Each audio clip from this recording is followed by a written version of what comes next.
Hey everybody, today I am sharing a grand tableau that I recently laid for a 79-year-old woman that I met on a recent trip to Virginia. Now she wanted a general reading for the rest of 2025. She shared no questions or concerns, so I knew nothing about her when I laid the cards, and this was a written reading that was all done through email. So I chose a method of distance grand tableau.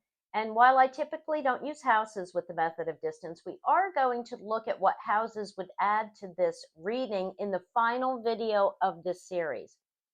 Also, the next uh, video that I share, the next video series that I share, the next grand tableau is going to be a past, present, future house-based grand tableau that I recently laid at my home for one of my grooming clients. So all of you house lovers, stay tuned for that. Now, when you don't have a question, when you don't have a specific question and the people aren't giving you any information, don't let that intimidate you because, you have life area cards to focus on and they act as questions, right? Such as what's happening at home, and you look around the house card, what's happening in your job, your social life, etc. So whenever the whether the seeker has a question or not, there really are some questions you should ask them before you lay a grand tableau. Like, are you in a relationship or looking? Do you have kids? Are you employed or looking for a job? Are you in school? Do you want health information? And definitely establish how long the spread will be for. Like I said, this is a 3-month spread.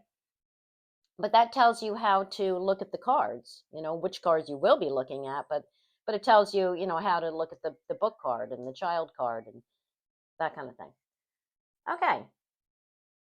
Now let's look at the spread. What's the first thing you notice about Sue's position in the spread? We're just going to call her Sue. Here she is here. Well, she's in the second row, which is good, but she's all the way over to the right in the 6th column, which we don't like to see them there as much as we'd like to see them to the left. And that's just because in the position she's in, it says that she's a little too focused on the past or what already is rather than what's ahead. It can show that she's not ready for what's coming at her, or she doesn't want to deal with it, that kind of thing. All right, so then let's look at the 4 corners. Remember that they frame the reading in a general way. They show the outer energies that are going to influence the seeker's story. Some or all of these cards are going to be far from the seeker, so that means they don't have control over it, or it's not directly impacting them. So just look at it as a general energy vibe of the reading for the entire time period. All right, so we have the birds, the whip, the rider, and the moon. Well, the birds and the whip show that the time period will involve a lot of chaotic back and forth energy struggles, such as repeated misunderstandings, criticism, bickering, that kind of thing, right? The birds show mental or verbal chatter. It's the card of noise, right? Well, the whip is more personal. It makes that noise unpleasant.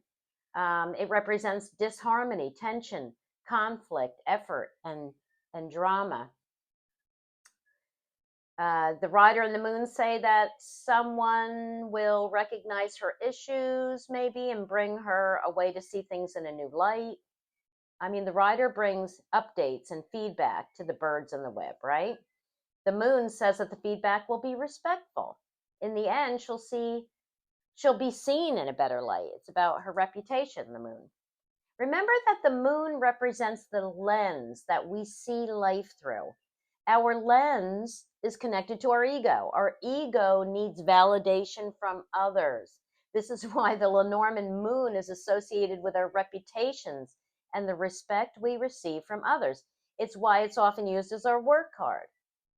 And look, it's right next to the stars here. If we see the stars as representing our inner light, the moon represents how that light reflects back to us through social recognition.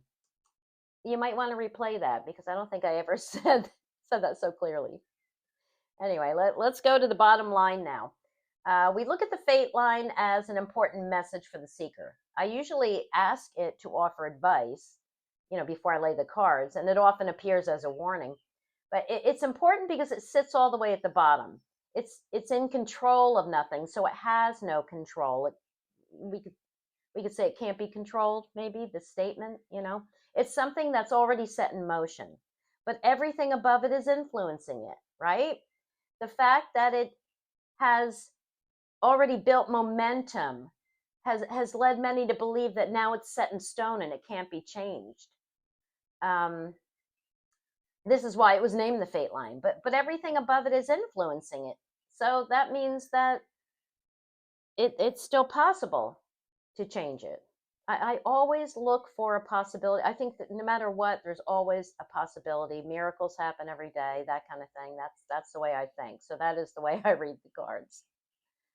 All right, so don't forget when you're looking at the bottom line to check the cards directly above it, because those are the direct influencers and they can help you understand what that message is.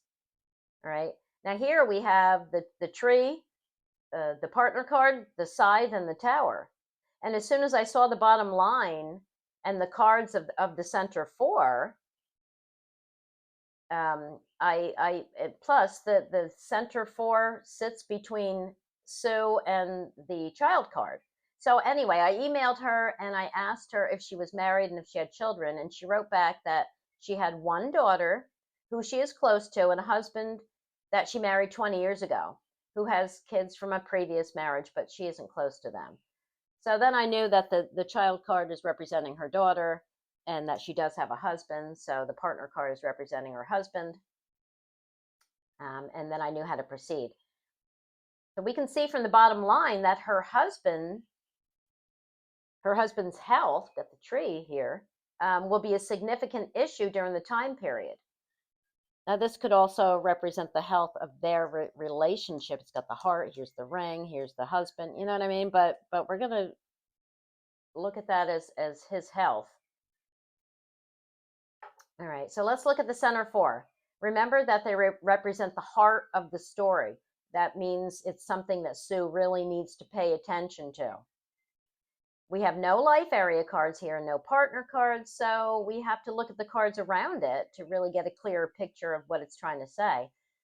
And we find the mountain, the sun, the fox, and the book. Well, she's going to experience obstacles, right? Trust issues. She's going to, or regarding things that she wasn't aware of before, but soon will be. That's the book. And thank God the sun is there to show that she'll have the energy and determination to deal with all of that. Now, because the center four touch her and the house, right? That touches the house. Here's the center four, touches her, touches the house, touches the daughter.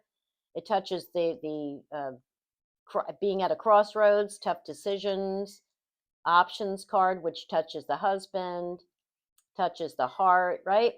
So all of that tells me that inner message there, that important message relates to her family.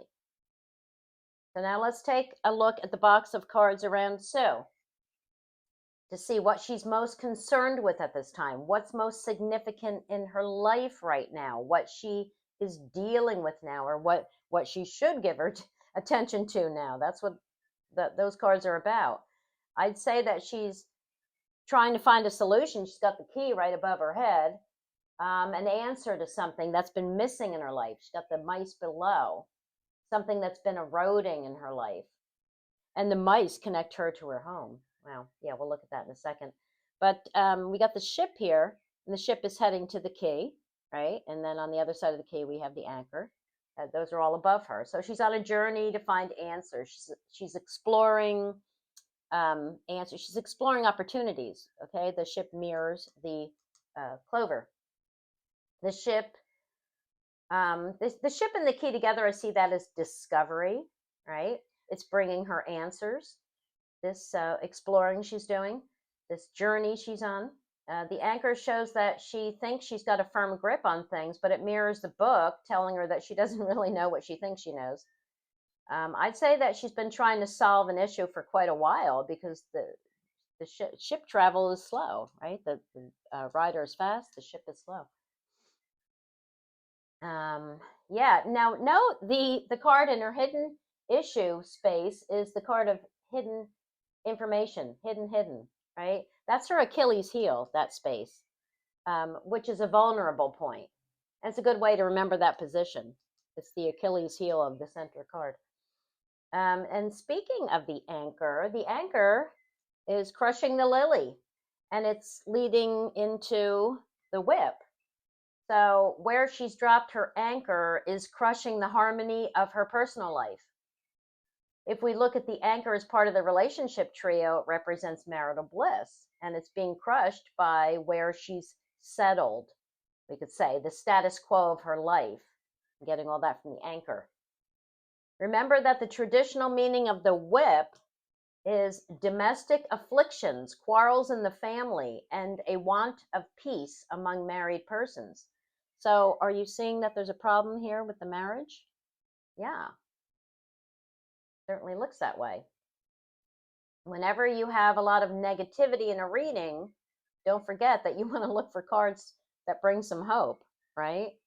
So as soon as I'm going through a reading and I'm seeing negative, and it just happened too, and I all of a sudden I look up and you can see like the person's face is all the blood is draining from their face. You know, they're getting all white. You know, you got to throw something positive in there. So let's go back to the ship and the key. What she's about to discover will be difficult, and it relates to a loss of some kind. We know that, something decaying and eroding and all that. But the sun says she has the energy and positivity to deal with it, just like I said that about the center four. The sun is part of the center four, but it's also part of her square. So we have to read it twice, right? All right. Yeah. In fact, the sun, her positivity and determination is going to take her to a place of peace and satisfaction, right? Peace. That's the lily, the peace lily. And another positive slant to put on this is that the mice near tells the seeker that whatever is missing or lost can possibly be recovered, right? And also the clover near. What does the clover near say? Hardships will be of short duration because luck is on your side. So always throw these bits of encouragement in when you're discussing difficult topics.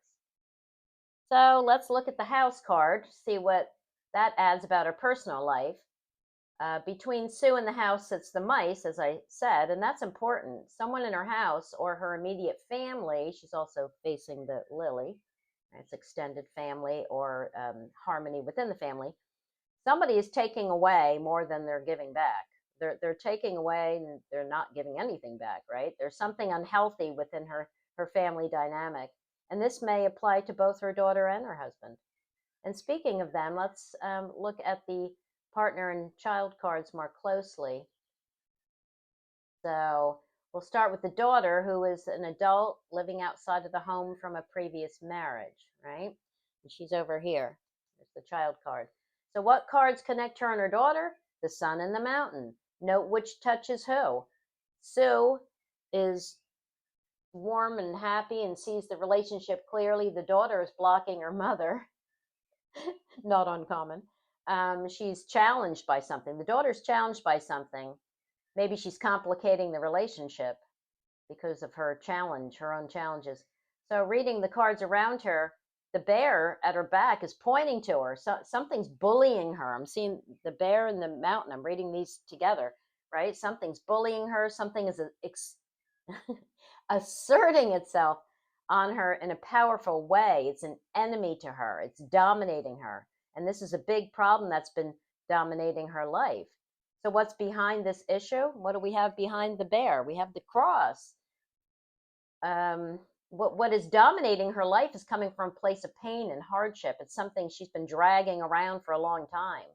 This hardship is due to what's above it, the birds, mental unrest that plagues her daily.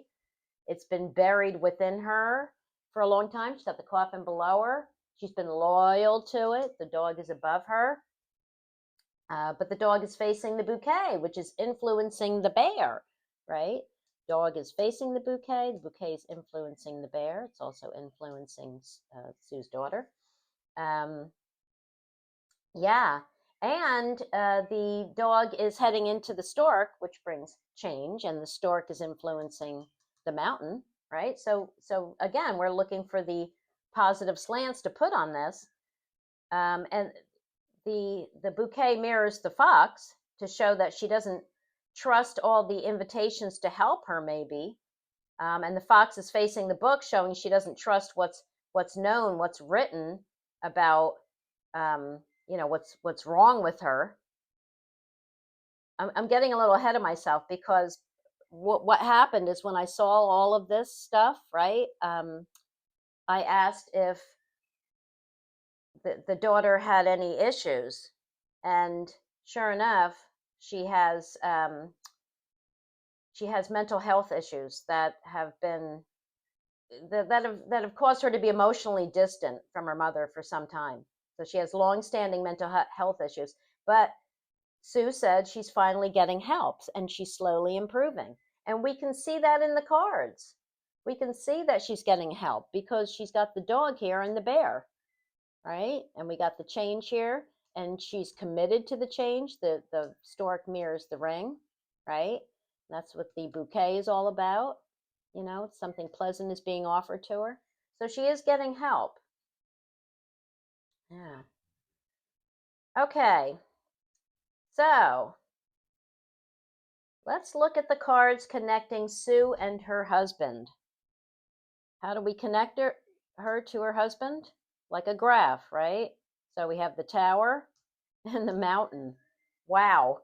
A long-standing challenge, distance, isolation, loneliness. The tower represents an official institution, and we can see this as her marriage vows. It also shows something that's been practiced for a long time. It's been built layer by layer over time, and now it's a fortress. But with the mountain, we know that this fortress is an enemy, not a friend. It stands in opposition to what Sue wants. So how does her husband feel about the institution of marriage? I mean, he's got the tower, rather, has the house above it. Well, I asked Sue about her marriage, and she said that he doesn't live with her, and hasn't for several years, due to his own problems with his children. And because of this, Sue and her husband have grown apart. All right. So knowing that, let's look more closely at his cards. What sits between him and the tower? The scythe, and the scythe is facing the tower like a demolition crew waiting for the go-ahead. Is he making a choice to end the marriage? Well, it looks like he's been stuck for a long time. He's got the tree behind him, with the heart above it, and the coffin above the heart, right? And yeah, and what's behind the coffin? The ring. The ring represents the marriage vows. So how does he connect to the ring? Via the fox. He doesn't trust the bond. He finds something wrong with it. And that leads me to see the letter here. Now, wherever the letter lies, it represents an important message that Sue will receive. The letter and the writer are far, so this won't happen soon. Probably not till beyond the time period of the spread. But the cards around it tell us what it's about, what the message will be about. The bear above the ring shows a strong bond. I'm reading the cards around the letter now.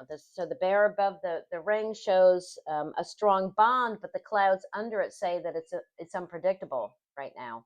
The cross stabbing the letter says that this message is difficult to send. It's going to be hard to say whatever is going to be said, but it's necessary. It's like a necessary burden, right? That's what the cross says. The cross is the card of duties and responsibilities that weigh you down. And the rider brings the idea of a new development. Okay? So we'll examine that little corner more when we look at the clusters. But looking at his cards, we see that he doesn't have any cards below him, so he's not in control of anything related to Sue. Remember, this is her reading. But his position is significant, as he's part of the seeker's bottom line, along with the tree. So I'm seeing an issue connecting to him regarding their marriage, and maybe with his health too. And it's going to greatly impact Sue, because it's the bottom line. So let's talk about the husband's health for a minute. The fact that the tree is touching him, and They are part of her bottom line. Says something about the health of the husband is important. And I immediately saw a physical health issue here because the heart is above the tree and the coffin is above the heart. And we have the clouds here touching the tree, touching the heart. We have the ways above his head. We have the fish, the side, the tower. You know what? You put all those cards together, and what does that look like to you? So I asked her if her husband had a heart issue, and she told me that he has coronary artery disease, recently diagnosed. Okay. Now remember that this is a spread for the next 3 months, but it looks to me like he might need bypass surgery within that time, right? Bypass surgery. We got surgery, scythe, hospital, the tower. The fish is blood flow right here, and look, we got the heart and the fish for the flow, and this is the blood, and here we have bypass, right? Opening arteries, unclogging, allowing the flow. Yeah. All right, so you know what? And the house above it says he may just come home to her so she can take care of him as he recovers. Yeah. All right. But anyway, that's it for this video. There's going to be more in this series. But I am going on vacation tomorrow. So you will have plenty of time to mull this over before I film the rest of the videos. Okay. But have fun and post any questions or findings. I will still be checking my messages while sitting on a beach sipping a margarita. So feel free to keep going with it. Okay. That's it for today. Thanks for watching. And now go play with your grand tableau. Bye, everybody.